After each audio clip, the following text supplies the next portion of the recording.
Deputy CM బట్టి విక్రమార్క మాట్లాడుతున్నారు. ఇప్పుడు ఆ లైవ్ చూద్దాం. ఈరోజు జరిగినటువంటి 116 మున్సిపాలిటీల్లో అట్లాగే 7 కార్పొరేషన్ ఎన్నికలకు సంబంధించి దాదాపు మాకు అంది వస్తున్నటువంటి సమాచారం మేరకు ఇప్పటి వరకు స్పష్టంగా 83 మున్సిపాలిటీస్లో కాంగ్రెస్ పార్టీ స్పష్టమైనటువంటి ఆధిక్యతతో ముందుకు పోతా ఉంది. మిగిలి ఉన్నటువంటి మిగతా స్థానాల్లో కూడా చాలా చోట్ల ఇండిపెండెంట్ అభ్యర్థులు, కొన్ని చోట్ల ఫార్వర్డ్ బ్లాక్ అభ్యర్థులు, సరే కొన్ని చోట్ల మిగతా ప్రతిపక్షాలకు సంబంధించిన చిన్న చిన్న అక్కడక్కడ చెదురుమదురుగా బీఆర్ఎస్ పార్టీకి బీజేపీకి అక్కడక్కడ కొన్ని ఉన్నాయి.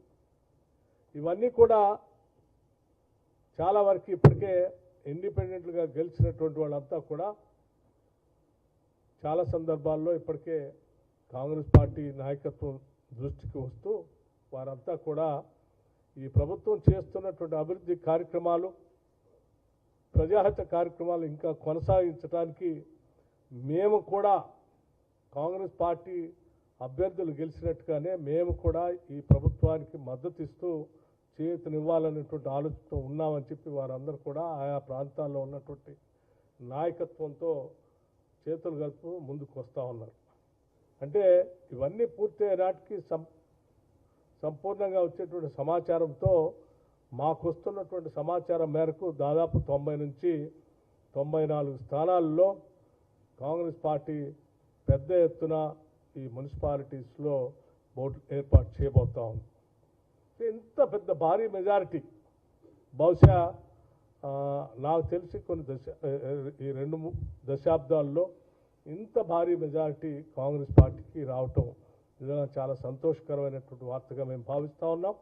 అట్లాగే కార్పొరేషన్ సంబంధించి కూడా జరిగినటువంటి 7 కార్పొరేషన్స్ ఎన్నికల్లో దాదాపు 5 కార్పొరేషన్స్లో సంపూర్ణంగా కాంగ్రెస్ పార్టీ సంపూర్ణమైన మెజారిటీతో కార్పొరేషన్స్ని ఈరోజు మేయర్తో సహా మిగతాయి పూర్తి స్థాయిలో కాంగ్రెస్ పార్టీ కైవసం చేసుకుంది.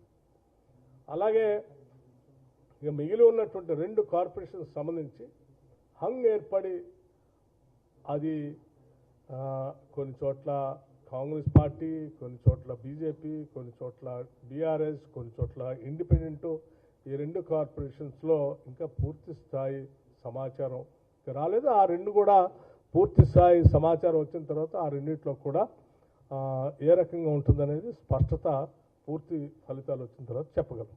కానీ ఇప్పటివరకు అన్ని వచ్చినటువంటి 7కి 5 కాంగ్రెస్ అజేయంగా నిలబడటం అనేది చాలా గొప్ప విషయంగా భావిస్తూ ఉన్నాం.